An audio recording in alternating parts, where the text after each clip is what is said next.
Yo, fine scouts and intrepid internet travelers, welcome to my channel. I'm Josh, your Binge Buffoon, if you will have me. Today, I'm going to be gushing about FX's The Bear, because I only really do self-contained reviews when I'm pumped about something and the show has me shook. Also, I need to get all of this out so that I stop bothering the people in my life with it. Sorry, guys.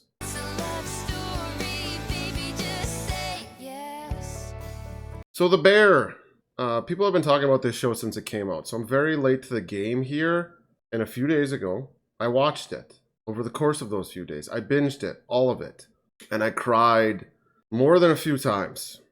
Turns out, high testosterone and estrogen go hand in hand, at least according to my one friend who knows nothing about anything. Maybe that's true, I don't know. Sorry I didn't watch it on this channel, but sometimes binging a show like that, consuming all of it at once real quick, it's all consuming. And then it's like meeting a friend you didn't know you needed. And good art's like that sometimes. But the thing about binging, then all of a sudden there's no more and you have to say goodbye to that friend for probably a couple years because of this writer's strike. So I've been rewatching it since I finished it. And I've cried again. Because The Bear's a dramedy, yeah. And it is hilarious and quirky and eccentric and dysfunctional as fuck, but the sincerity of it all is what won me over. It's heart. I love shit with heart, and I love well-written shit, and this show is something. I cried when Carmen told Group he didn't know his brother was using. Every time Mikey said let it rip, when Richie found purpose, thanks in small part to Taylor Swift, we just can't escape her.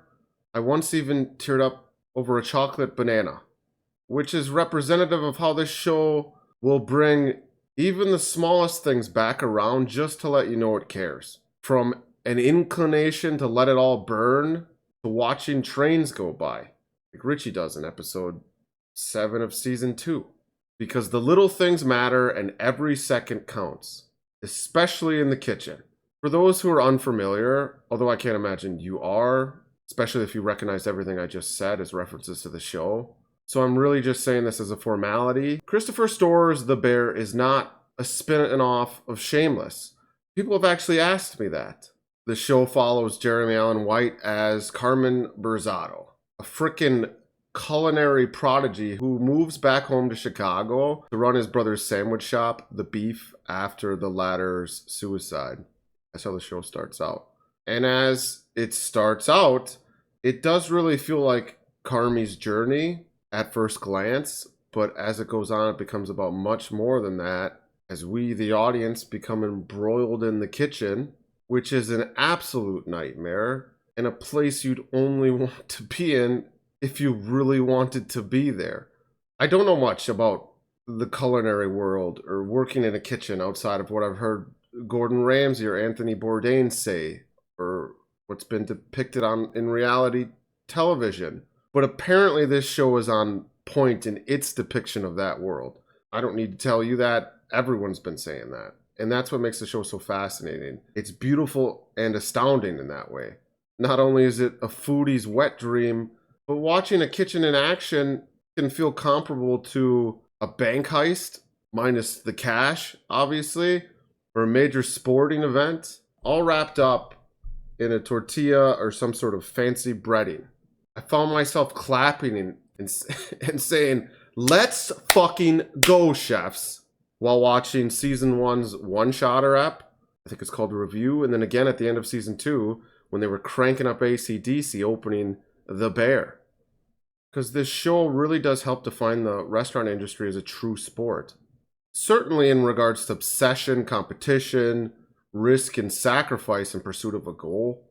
I was always gripped when the show explored the dichotomy between the dining experience and what happens in the kitchen, as so much stress, frustration, depression, anxiety, and chaos just breeds this world of bliss and joy that's right next to that other one. The Bear brilliantly emphasizes the way in which food helps us to connect with one another, or just how people connect in general. It's a bit of a platitude to say that that industry is a metaphor for life, but it is. And if you're like me and you have no real world connection to the world of fine, or I suppose not so fine dining, I was a busboy in high school, but I don't remember it being like this. The Bear resonates because of the anxiety and stress that the characters deal with, which feels so real and relatable, and it's portrayed with the utmost respect, I think, because the show is steeped in realism and isn't overly melodramatic. That is to say, it almost feels like you shouldn't be watching sometimes, which is, of course, a huge testament to the writing, the acting, directing, editing that makes it so moving. But at the same time, and I think this is relevant to say, because everyone's trying to say something with the things we create these days, the Bear isn't necessarily trying to say anything in particular. It doesn't have any agenda that I'm aware of. Following Carmy in his neurotic, obsessive tendencies, as he always waiting for the other shoe to drop because it always does, even though he's trying not to. One minute I think this show is trying to tell me life isn't necessarily about being happy, but working hard and succeeding, fulfilling potential, being Michael Jordan if you can be. That should be your priority. The next minute, Marcus is in Denmark, Copenhagen, listening to Luca, Will Poulter, talking about how he doesn't need to be the best. Something he learned working alongside Carmy. He just needs to find the right work-life balance and enjoy what he does, which is the complete opposite, pretty much, of what Carmy's doing. And that's not to say that either way is right or wrong. But I think it's important to have characters like Marcus in this show, because Marcus, L-Boy, enjoys what he does. Everyone loves it, all the chefs, but Marcus enjoys it. And that's what we all strive for, but it might not be who we are, because he enjoys it despite everything that's going on in his life. He's kind. And then there's Richie's experience interning at the best restaurant in the world, which is honestly my favorite episode of the series, Forks, episode 7 of season 2. Because of Richie's character development, as he realizes you can still find purpose in life by serving others even when your life is falling apart. His life is shit. And all of a sudden he's getting up early in the morning before the alarm goes off. He talks to Garrett, and Garrett tells him about how he used to be an addict. He used to drink alcohol all the time, and he was in recovery, and a big part of recovery is service, being part of a team, a collective, respecting yourself and others. How dope was that episode? It's one of the best written episodes of television I've seen in a long time. From the way it was filmed in that restaurant kicking ass to that amazing scene with Olivia Colman, where she talks about how it's never too late to start over. Not only does she tell Richie about how she found the location that would become the best restaurant in the world, but she tells him about her dad's journal entries when he was in the military and how he just wanted to remember beautiful things or experiences, and he would sign off the same way. And then she leaves the kitchen without ever telling him how he signed off, and he goes after her, Richie, because he wants to know.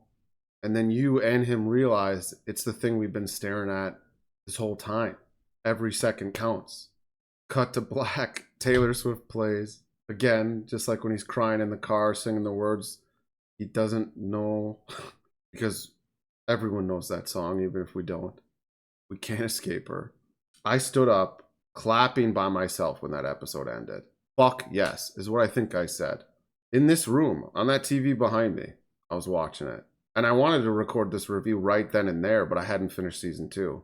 That said, the casting in this series, I don't know if I've ever seen a better cast show. The writing, it's all magic. All of the performers, but the famous guest stars, for which there are many, and that's a trend that will probably continue.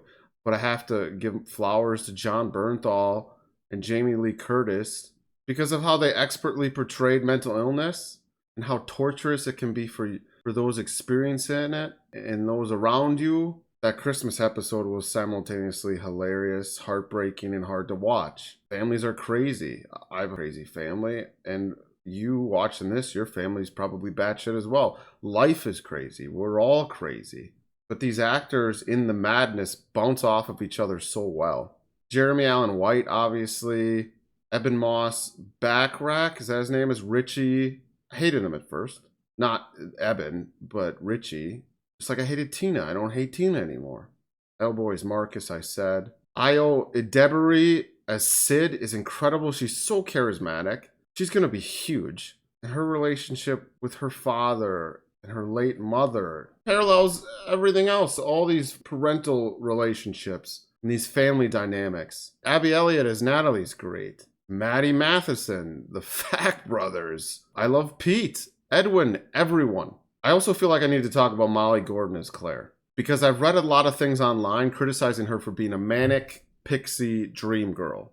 I can't imagine that's what most people think of her, although I will admit that at first, her and her scenes did feel a little too perfect within the confines of this show. Every time she's on screen with Carmy, it's like a fever dream. But then it dawned on me in season 2, episode 8, I believe, when Carmy is talking to Uncle Jimmy. I love Oliver Platt, by the way. And he tells Carmy that he needs to live this restaurant and nothing else.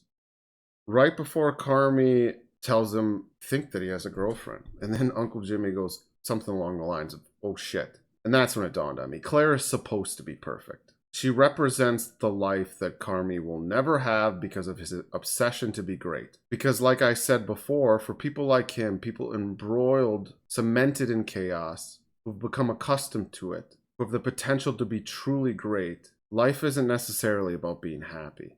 And it's certainly not about other people telling you what you want or what you should want. Don't ever let people tell you what you should want or who you should be with, even if that other person is objectively great. And that's all anyone ever does, is tell Carmy that he should be with Claire, that Claire is great. And she is. It doesn't mean that he should be with her. We're all indescribably different, and we all engage with people and the world differently. The only thing none of us should ever be is alone. And Carmy's not alone. He has this surrogate family in his kitchen. Not to mention his immediate family, which I suppose at this point, at least in regards to blood, is just Natalie. But this show isn't about blood ties. I just gotta go back and praise the writing again, because single scenes can feel so profound. Just single conversations. And film and television is at its best when interactions, when a single scene can not only make you forget about everything else that's happening in your life, but can make you forget about everything else that's happening within the narrative. You're just locked into this conversation, not only because you care about these characters, but because there's larger meaning to it. Because it resonates with you and it makes you feel something true. AI ain't writing that shit. It's as human as it gets. And The Bear tackles so many topics with tact. A mountain of debt that you'd rather be crushed by than give up.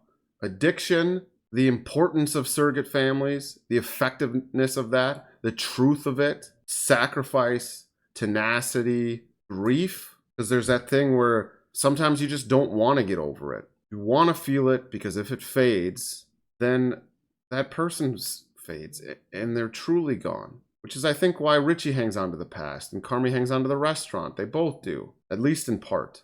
This series is about pain, the kind of pain that's always going to be there. But in general, I think it's about trying. So many people live their lives without ever really trying. And I think it's important to try. To try in the big moments, to try in the small moments. Try for yourself, to try for the ones you love, to keep trying.